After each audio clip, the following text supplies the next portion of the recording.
Agora sim, direto para o nosso quadro de entrevistas aqui no Bom Dia Agro.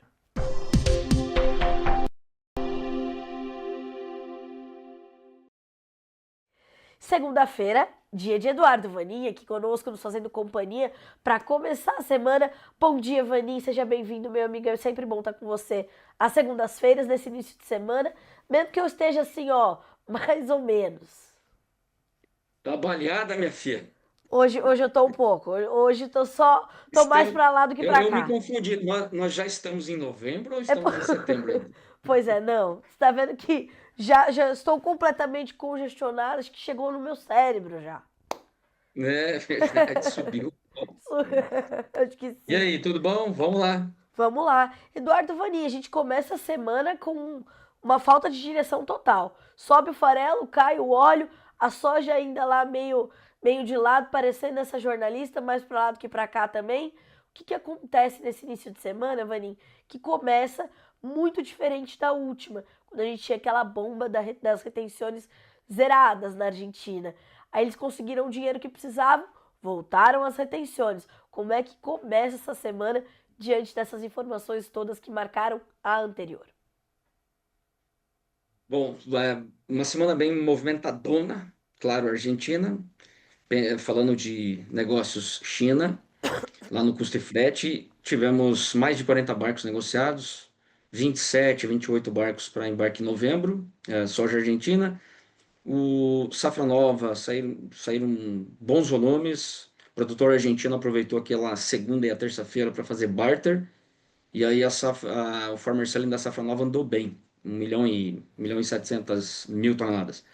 E aí esse volume já começou a ser vendido para a China. Semana passada aí uns 15 barcos para embarque em maio, tá bom? Para reserva, essa soja para reserva. E o Brasil vendeu 4 barquinhos na semana passada. Claro, não teve jogo para nós, não acompanhamos essa queda forte dos bases na Argentina, no FOB, no custo de frete. Aí na quinta-feira e sexta-feira subiu um tiquinho e aí voltou a sair, voltar a ser negócios no Brasil, 4 barcos, tá bom? Então é isso, volumão, Argentina de novo dando uma mãozinha para a China, ajudando a cobrir o novembro e o barco segue. Agora, Vanin, como é que agora a gente entende a demanda chinesa? Ela volta a se concentrar aqui no Brasil, sem olhar nada para os Estados Unidos, porque não tem negócio, não tem acordo, não tem sinalização para o agronegócio, embora conversem ali as autoridades chinesas e americanas. É um elogio daqui, uma alfinetada de lá, mas não tem acordo. E não se fala muito em agronegócio dessas conversas. Enquanto isso, a China vai seguir comprando aqui. Bom, vai seguir na medida que tiver oferta. Agora, se a gente pegar os números, são 12 milhões e 200 mil toneladas registradas na exportação safra velha na Argentina. Desse total, nas minhas contas, de abril para cá, que começou o calendário da Argentina, começa em abril, então de abril para cá, nós tivemos aí 157 barcos, vai dar 10 milhões e 300, 10 milhões e 400. Nem tudo isso é só Argentina, tem um tiquinho aí do Uruguai também. Mas enfim, se a gente sumir que é Argentina, a diferença vai dar aí 1,5 milhão, 1 milhão e 800, 2 milhões, que faltariam se os exportadores cumprirem com 100% dos registros, e eu acredito que sim, porque a grana foi boa, e aí eles vão vir com esses 2 milhões a mais. Vai dar mais ou menos aí uns 25 barcos. Vai ajudar a continuar cobrindo novembro, mas ainda vai faltar para terminar o ano. Isso quer dizer que eles vão adotar que estratégia, o que está previsto, ou quais são as alternativas que eles têm, Vanin? Duas. Uma, vir para o Brasil e tentar arrancar o que ainda temos aqui, ou reduzir as compras. Aí vai lá na frente reduzir o esmagamento também. Depende tudo de preço, porque a margem na China não está boa para a soja brasileira no nível que está. Certo. No nível que está, não dá para originar, porque caiu bem. Só para ter uma ideia, na semana anterior, sem ser essa que passou anterior, antes da Argentina, Aham. preços aí que estavam rodando, por exemplo, no Mato Grosso, R$ 126. E aí, semana passada, indicações a 117. Mas neca de pitibereba, só coisa nenhuma.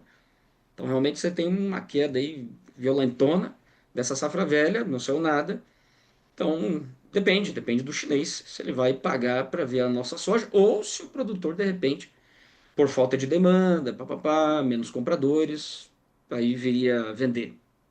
Enfim, aí nós vamos ter que ver, mas ou é comprar do Brasil para cobrir o novembro, dezembro, junto com esse pagodinho da Argentina, Sim. ou é reduzir compras e depois reduzir o esmagamento.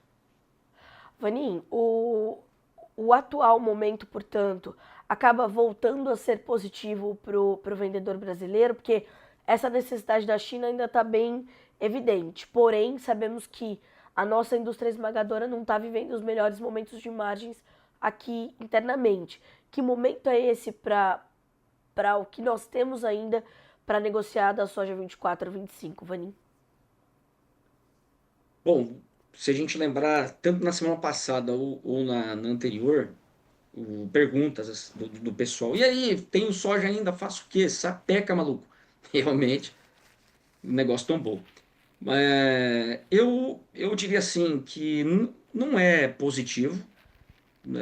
Claro, pegar o caso do Mato Grosso, entre 117 e 126 que estava, Tá? não vai sair no 117, tá bom? Não há Sim. necessidade de caixa, não há falta de espaço, e assim vai. Então, realmente, não acredito em 117. Mas no meio do caminho, pode ser que as coisas se encontrem. Eu diria assim, o melhor momento já foi. Já foi porque, nossa, como você bem falou, a nossa indústria está mal das pernas. Depende muito do óleo de soja agora. Enfim, já está caríssimo. O óleo aí no interior, São Paulo, Mato Grosso, onde você for, Bahia, o óleo está acima de R$ 7 o litro, tá bom? 7.000 reais a tonelada. Então, um biodiesel vai sair acima disso, 7.500, 7.800. E o diesel está na metade, menos da metade desse valor. Então, realmente, dependemos muito nessa reta final do preço do óleo de soja para dar alguma margem, isso com todos os picapes. Picapes é todas essas continhas, por exemplo, rebate de impostos, crédito do PIS e COFINS, sobre o frete, sobre a soja, a questão dos CBIOS, o próprio FII sobre o biodiesel, Certo. enfim, juntando essa coisa toda, aí talvez empate a conta, mas tá difícil, como você bem falou. Então é isso, a gente tem mais ou menos aí umas 23 milhões de toneladas de soja à venda. China precisa de 8 milhões. Se a Argentina vender um tiquinho mais, é menos. E, e a nossa indústria também precisa de uns 7, 8 milhões aí para fechar o ano. Na conta, dá. Na conta, fecha. Agora, Fanin, diante disso, deve ser uma semana esta de recuperação dos prêmios da soja aqui no Brasil, dado que eles também cederam na última semana em função desse efeito Argentina, ou eles já começaram a subir no final da semana passada? Veja, o prêmio Safra Velha ficaram paradões. Ficou parado. Não acompanhamos a queda na Argentina. Um tiquinho, tá bom? Mas, no geral, ficou paradão. Safra Nova caiu e voltou a dar uma firmadinha. Agora nós temos um clima aí meio preocupante. Mudou. De chuvoso, temperaturas amenas e plantio que andou bem. Aí nós temos falta de chuva, temperatura lá para riba, e nos próximos 10 dias parece que vai ser isso aí. Não vou chamar de laninha, mas o resfriamento das águas aumentou, quer dizer, piorou, está resfriando, e parecido com o ano passado, mas não chegou a confirmar o laninha. Mas enfim, a gente sentiu o efeito. Então nós temos aí 10 dias de clima quente e seco que dá suporte para o prêmio da safra nova, sem dúvida nenhuma. Agora, era aí que eu queria chegar. Como é que estão os negócios da safra nova?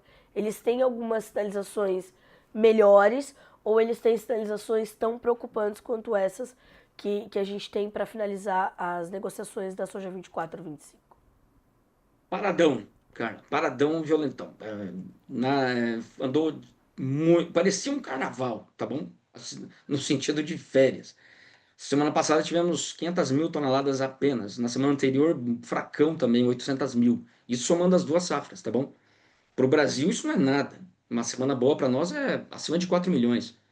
Quer dizer, a Argentina veio parrudona, 5 mil, deu 5.500, former selling deles na semana passada, e o nosso deu 500 mil.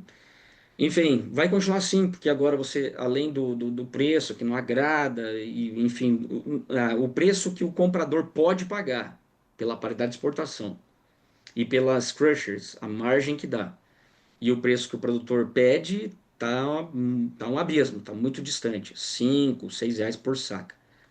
Então, quer dizer, o farmer selling não vai andar. Além disso, nós temos o clima que agora preocupa. Quem já plantou vai ficar preocupado, porque você vai ter, pô, com esse clima quente e seco, e Sim, choveu bem, agora volta, agora fica quente e seco, você pode ter ali um endurecimento da camada superficial do solo, aqueles 5 sim. centímetros, e isso dificulta a germinação. E aí vai dar um stand ruim. Se for assim, a gente pode começar a ouvir replantio. Aí o produtor vai ficar preocupado. E quem não plantou ainda vai esperar.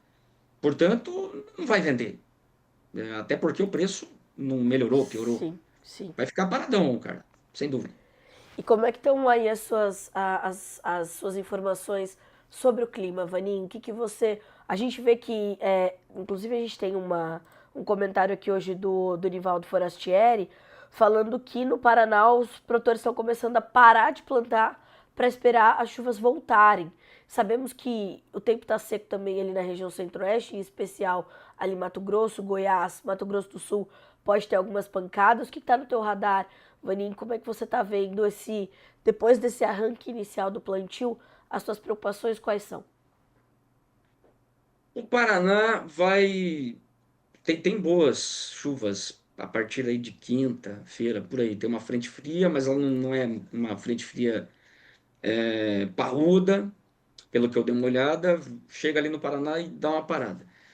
Parece que o Paraná vai continuar bem melhor do que os outros. E aí para cima parou total. 10 dias, temperaturas lá para riba e volumes bem pequenos. Quer dizer, preocupação, com certeza. De novo, o Paraná vai ser o que vai plantar mais rápido, e já está assim. E lá para cima nós vamos ver alguma coisa parecida com o ano passado, com essa diferença que o Mato Grosso, segundo o IMEA, já plantou em 6%. O Goiás menos de 2, só pivô mesmo, até agora. Aham. MS e Paradão também. No geral é isso aí, cara.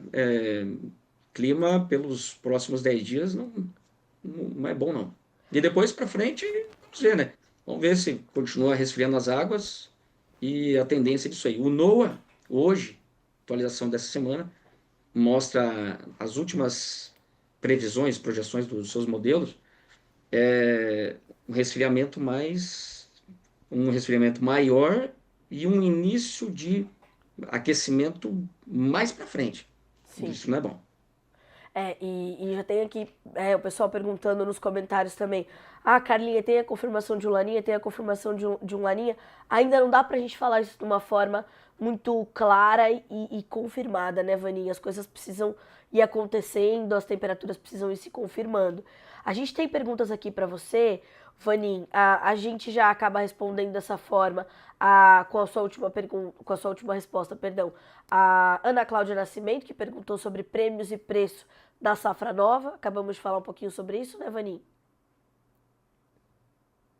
Isso é bom. Prêmios num cenário desse se firmam. O ano passado nós tivemos dois ralis dos prêmios. Um Sim. em outubro, primeira quinzena, porque plantou devagar. Daí depois caiu bem, tá bom? Bateu um pico lá dia 16 de outubro, prêmio março 50 acima e depois só para baixo até virou negativo. Depois um segundo rally, porque daí atrasou tudo, aí as chuvas alongaram e aí foi subindo, o prêmio abril chegou acima de $1 por bushel, positivo, Certo. tá bom? Mas não foi suficiente para melhorar muito o preço da soja. Vamos lá. Então é só para riba. Não, amigos, é muita soja, o programa vai ser um colosso. Laninha não quer dizer que a produção brasileira é muito menor ou menor. Sim. Você tem um problema para o Rio Grande do Sul, sim, mas é isso aí. E ninguém está falando ainda em confirmação do Laninha. O que nós temos é um Sim. resfriamento nesse momento, tem que esperar. Mas fica de olho aí, safra é maior, prêmios, se subirem agora, para quem não quer esperar lá para a safra para ver o que vai dar, é bom de fixação, não hoje. Vamos ver se ele sobe um pouco mais. Vanin, o Ivan tem uma pergunta para ti também. Diz assim, ó, Vanin, o aumento de compras das proteínas animais no Brasil, isso faz diminuir a compra de soja? A China pode suportar esse tempo até a segunda quinzena de janeiro para a safra nova do Brasil? Como é que fica essa relação do nosso setor de proteínas aqui, os nossos estoques e a China precisando dessa soja, Vanin? Enfim, se não tivermos redução do esmagamento Brasil, e não temos ainda, temos até crescimento, e eu acho que não vai ter redução. Aí nós vamos temos uma oferta relativamente confortável de farelo. Só que tem um ponto, a diferença do FOB para o mercado interno tá grande, US$ 30, US$ 40 por tonelada. Quer dizer, o mercado interno pagando acima do FOB. Não acredito em valorizações, tá bom? O que pode acontecer ali por volta de janeiro, fevereiro, a Argentina reduziu o esmagamento por falta de soja. Certo. Aí pegando lá o que falamos no começo. Qual é o ponto? 12 milhões e 200 mil toneladas registradas na exportação. O exportador na Argentina não precisa cumprir com 100% disso. Mas como ele ganhou um dinheiro parrudo, acho que vai. Tá. Ele pode ou 105 ou 95% dos registros. E ele pode alongar isso aí por 360 dias. Mas eu acredito que ele vai cumprir com isso aí porque é interessante agora. Para a janela novembro, dezembro. Quer dizer, pode faltar soja na Argentina. Cumprindo com esses 12.200, aliás, pode, vai faltar. Aí, enfim, podemos ter um início de ano com menos farelo na Argentina. E aí, se tiver um atraso aqui no Brasil, você vai ter um farelo caro ali em janeiro, fevereiro. Tem que ficar ligado. Quem é consumidor, no preço atual, tá muito bom. Essas altas do farelo que a gente está vendo hoje, Vanin, elas são ainda um sinal de atenção para a Argentina ou é um ajuste depois das baixas da última semana? Como é que a gente está entendendo hoje o mercado de farelo? Bom, é o pagodinho dos fundos, tá bom? Horas eles compram oil share, ora eles vendem oil share, que é o quê? É a participação do óleo de soja no valor dos produtos. Nós temos, ao longo desde que a EPA aprovou e revisou para cima os mandatórios americanos, nós temos aí o óleo de soja ganhando valor em relação ao farelo. E muito farelo, não é mesmo? É, Estados Unidos aumentando o esmagamento, Brasil. Só para ter uma ideia, se você pegar o esmagamento de outubro do ano passado a agosto desse ano, Argentina, Brasil e Estados Unidos, nós temos um crescimento de quase 15 milhões de toneladas de esmagamento. Amigo, é farelo para burro. Então, hoje está dando esse tico-tico no fubá aí. Mas a tendência, e é estrutural, é um óleo de soja nos Estados Unidos caro e um farelo baratão e Sim. sobrando. Então, enfim, tem dias que você vai ter essa mudança, mas a tendência é farelo baratão e óleo de soja mais sustentado, Bolsa de Chicago. Vaninha, essa situação do óleo de soja, ele se estende para os outros óleos vegetais também? Estão todos eles nessa toada de alta? Palma, girassol, amendoim?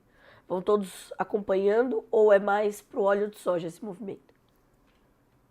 Você tem o seguinte, nós temos um calibrador aí que se chama, tem dois, tá bom? O óleo de palma aí tem toda uma história da mistura de 40% lá na Indonésia. As palmeiras da Indonésia estão velhas, tem que investir, isso pode levar de 3 a 5 anos, podar, enfim, um monte de coisa. A produtividade está menor. E tem o óleo de girassol, que é muito consumido na Ásia, na Ásia não, né? Vamos pensar assim, a Turquia, norte da África, Sim, Europa também. E o óleo de girassol se esperava um aumento de produção grande, em Ucrânia e Rússia, que são os dois maiores, sim. e o clima não ajudou muito. Então, Tá. o óleo de girassol está alto, posto Roterdã. Isso dá uma sustentação para o nosso óleo de soja também, o flat price. Enfim, você tem um óleo de palma sustentado, um óleo de girassol sustentado, e aí o óleo de soja, ele, aqui no FOB Argentina, FOB Brasil, segue sustentado também. E o óleo de soja no nosso mercado interno, loucura total, super descolado da exportação, aliás, não tem nada a ver, não faz sentido nenhum. Vai tudo para o biodiesel, aumento do mandatório, como eu falei ali no começo, preços lá Sim. para riba, churros mais caro, pastel mais caro para o brasileiro. Isso aí é ponto. Ponto. É ponto de convergência nas análises. Vanim, tem mais perguntas para essa eu vou fazer, mas assim. A Ana te pergunta assim: e o câmbio, Vanim, em 2026? Derrete? Eu já Eu vou fiz. saber, né? A gente tende a ter pelo menos muita volatilidade, porque o ano que vem é ano de eleição, né, Vanim? É, é, ano de eleição, eu diria assim, ano que vem talvez fique mais claro que a economia americana ela vai performar não tão mal quanto se precifica hoje, e assim vamos. Você pode ter uma combinação no ano que vem, assim, juros americanos não cair tanto, e o Brasil começando a cortar juros. Aí quer dizer, essa magiquinha do nosso carry trade, ele vai diminuindo, fora o que você acabou de falar.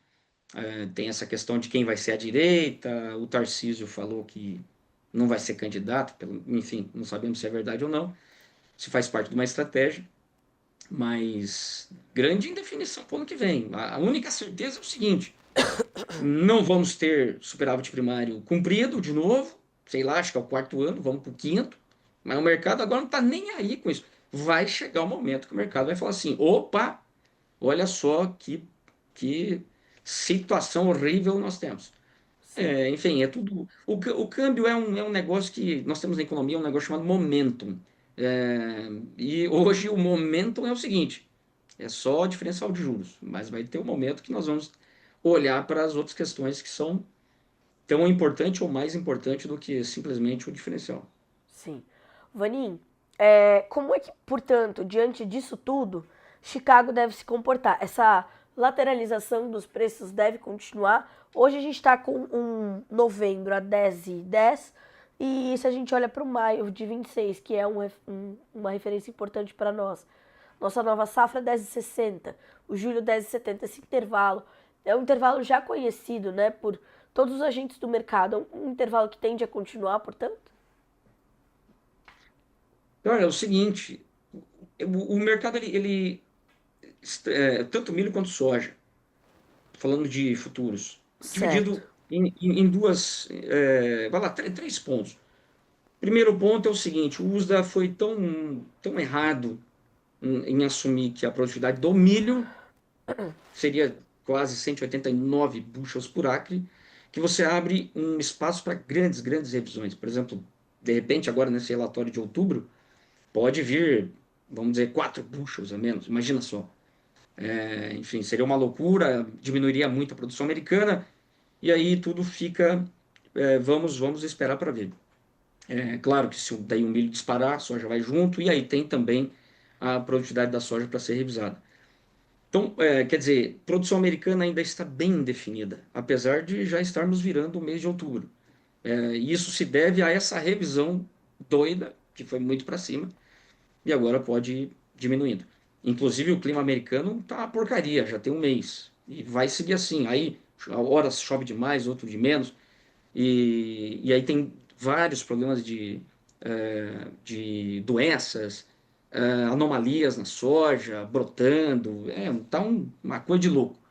Enfim, produção americana ainda indefinida, dá suporte. Agora, falando de soja especificamente, pomba, 000 China, ninguém sabe quando vem, e aí o bicho pega. E o terceiro ponto é a ajudinha do governo, que foi uma michuruquice total, foi divulgado sexta-feira, Sim, produtor americano pé da vida, por causa do trade war, ajuda argentina e essa ajudinha miserável que veio, se bem que tem mais detalhes por sim. vir. E aí o produtor não está vendendo, quer dizer, o farmer sale nos Estados Unidos está paradão. E, enfim, você não tem pressão de venda, tá? Então nós estamos parados aí no limbo.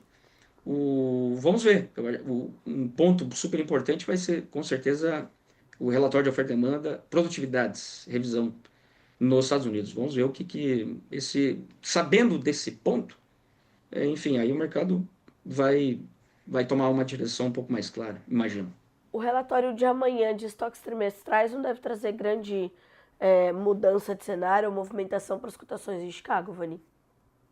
Olha só, para o milho pode ser que pode surpreender para menos, Certo. porque a exportação foi muito forte e continua. Mas enfim, chegou num ponto ali que ninguém mais olhava para isso. Vamos ver como é que vai ser esse estoque de passagem de milho, que é a prova dos 9. Pode surpreender alguma coisa. Mas eu diria que, e também, claro, vai ser super importante para analisar o consumo interno americano de milho, porque o USDA jogou lá para riba para fazer frente a essa produção gigantona, Sim. jogou para frente, para muito para cima o consumo interno americano, rações e etanol. Vamos ver, isso também é importante. Mas enfim, é um relatório que cumpre tabela. É a prova dos 9 Aham. e historicamente não traz grandes alterações. Vaninho, para a gente fechar, o produtor que está nos acompanhando está começando a semana com a gente e está fazendo as estratégias para os seus negócios. O que, que ele tem que acompanhar essa semana? Não dá para desviar o foco para ele que precisa fazer negócios. É, essa semana, claro, o clima, ele deve estar aí super preocupado, quem já plantou e Sim. quem ainda está esperando para plantar. Não esqueça que a produção brasileira é muito grande e o nosso maior inimigo, que hoje é dos Estados Unidos, pode ser o nosso. É um acordo, tá bom? Tendo acordo, o que que muda para o ano que vem? Essa alta que nós tivemos a partir de agosto, esse ano, ela não vai acontecer, tá bom? É só a gente olhar o preço, vou pegar o Mato Grosso, ó, estava R$ 117 em julho. Aí agosto foi subindinho, pá, chegamos a 126. E agora 117 de novo. Sim. Quer dizer, tivemos um quebra-mola e voltou no nível que estava. Certo. Então, amigos, produtores, fiquem atentos, a soja custa dinheiro, parada. E com essa grande produção, o nosso grande programa de exportação, e se houver um acordo, que, enfim, pode sair ou não, lá no início de novembro, esse é o nosso maior inimigo, que hoje é dos Estados Unidos, aí ele pode ser nosso. Porque daí Certo. você coloca no pipeline, no fluxo para a China, mais 15, 20 milhões de toneladas dos Estados Unidos. Isso Sim. pensando para o ano que vem, tá bom? Enfim, é isso que a gente tem que prestar atenção. O nosso plantio, se der aí um rally de prêmio, tem que estar aproveitando. Ah, preço em reais é a única coisa que eu olho. Mas você tem que olhar os componentes. Tá. Tem que avançar nesse entendimento e na forma de comercializar. Eu sei que no Brasil você tem diversas realidades, mas enfim, tem que aprender. É isso. Então é isso. Tem que estar de olho. Clima é o principal ponto nesse momento.